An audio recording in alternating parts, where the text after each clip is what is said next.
Hey guys, Dana Cartech 710 here, and just thought I'd share some of my recent pickups. Please excuse the background music in the background.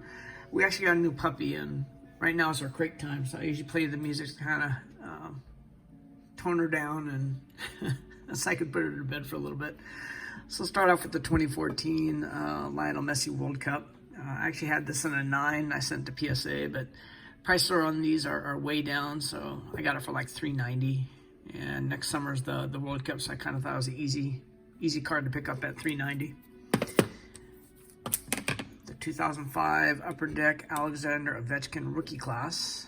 I'm picking up Alexander Ovechkin rookie cards right now because I don't know too much about hockey. I don't really watch hockey. I like going to games, but not really watching it on TV. But he's the only active player that may surpass Gretzky's all-time goal scoring record. I don't think he's ever going to be Gretzky's all-time points leader.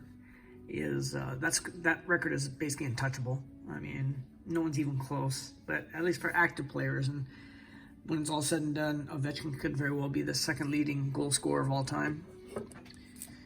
I also picked up his Young Guns, which is the key rookie, although in a BGS 9.5, and quad 9.5s with a centering of 10. I showed this on my BGS cross-grade reveal. It's the 2012 Panini Prism Russell Wilson. Again, I bought it on the dip because the prices are way down. And me being a Seahawks fan, well, enough said. This is the 2018 Panini Select Patrick Mahomes in a PSA 10.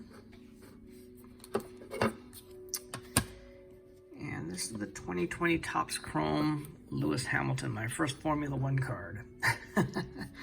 Along with my first NASCAR card, which is, this is the Hailie Deegan in a PSA 9. Everyone's kind of looking for the next Danica Patrick now that she retired, so I just, $100 card, why not PSA 9, just pick it up.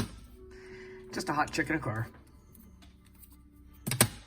This is the 2019 Panini Select Courtside Silver Luka Doncic in a PSA 10. His rookie year, the Courtside Silvers are going for over $15,000. So this one was only like $700. Why not? Second year card. Just really looks good.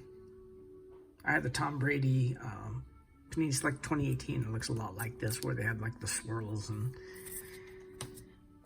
this is the 2002 Topps Chrome Yao Ming rookie and a PSA 10. This is actually the Chinese version. So the writing on the back is in Chinese, and so is his name. I actually had my wife look at it. She can actually read Chinese, so pop on this is only 182, whereas the regular Topps Chrome rookie, the population is like 2,400. And my last card is the 2012 Panini Preferred Kobe Bryant autograph. This is the die-cast card, my first one, and it's numbered to 71 out of 74. But interestingly enough, this is a Papa 1, the PSA 8 with the none graded higher. So either the other 73 cards are a PSA, or maybe they haven't even been opened yet. So really happy to get this. It comes in one of those really thick holders because the cardstock's so thick that it won't fit in my PSA stand-up. But once again, a cornucopia of different kinds of sports. Basically, if it's in a slab, I'll end up collecting it. And it's pretty obvious that I have ADHD because it kind of shows in my collection and my videos. And I've actually gotten a few emails, which I really appreciate, off my channel.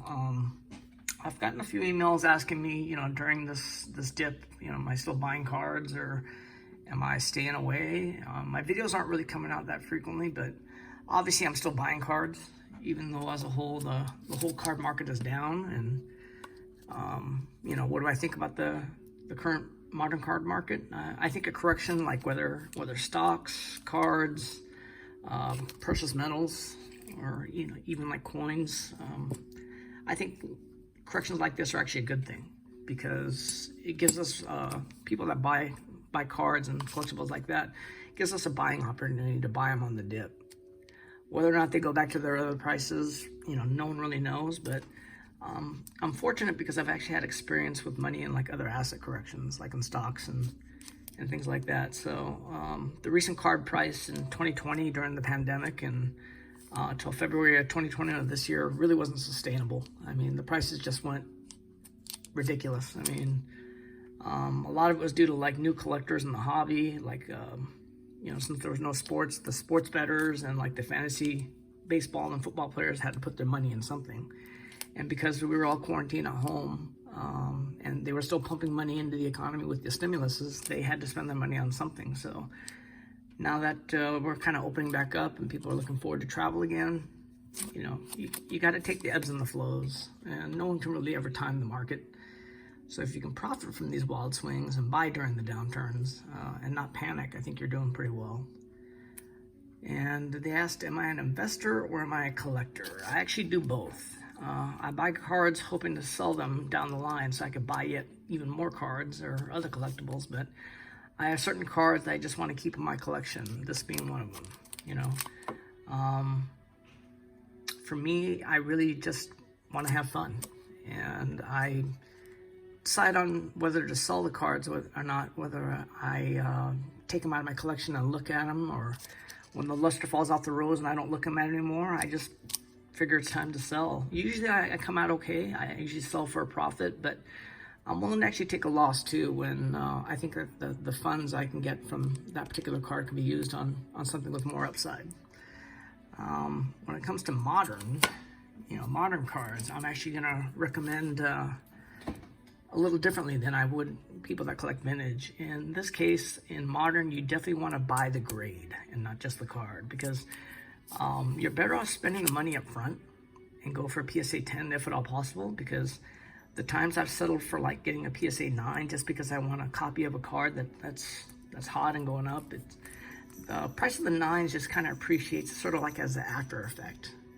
People are like, the top collectors are always going to try to pursue the PSA 10s until the PSA 10s get out of most people's price ranges, and then the PSA 9 kind of goes up as an after effect. But like the cards that I've gotten, like 5-baggers, where you buy it for, you know, one price and it goes to like 5 times the price of what you paid for it, they were almost always PSA 10s. Very rarely does PSA 9s escalate like that much. Although during that recent run, we definitely saw that. But like I said, I'm probably gonna go look against the grain a little bit, and at the very least, if you can't settle for a 10, or if you can't get a 10, settle for a BGS 9.5. Right now, there's a really big price discrepancy on BGS 9.5s and PSA 10s.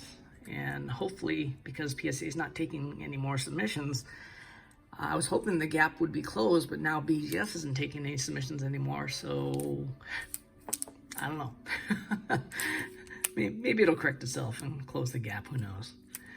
Last year, base cards were really hot, and it's because like a lot of the new collectors didn't really know about variants and numbered cards, so they just found out if, you know, you had a Fernando Tatis base rookie, then they just got a copy of that. And you know, the people that have actually stayed in the hobby, that were new to the hobby during the quarantine, have gotten better educated, so now they know that like the silver prisms, the Topps Chrome refractors, the numbered cards are actually better cards to pursue. So right now the base cards are lagging, whereas the premium cards are kind of escalating. And I'm rambling on, I know, but just what I'm seeing from the hobby. And for me, I love doing the research and finding out like an obscure set or card that the mass public really isn't searching for. Like Formula One, what do I know about Formula One? Almost absolutely nothing, other than it's the #2 biggest sport in the world, and it's really increasing in popularity. And as more and more people worldwide start getting into the card collecting hobby, sort of like one-off sports like Formula One, tennis, soccer, of course, they really stand to have more growing room than like the traditional 4 sports. Long term, though, I just suggest you enjoy the hobby. You know, this is a great hobby with an even better community. So, you know, comment below even if you disagree with me, like my outlook on modern cards going for PSA 10s and not the 9s. You know, please share your thoughts and I'll try to reply back to you. But until then, guys, thanks for watching.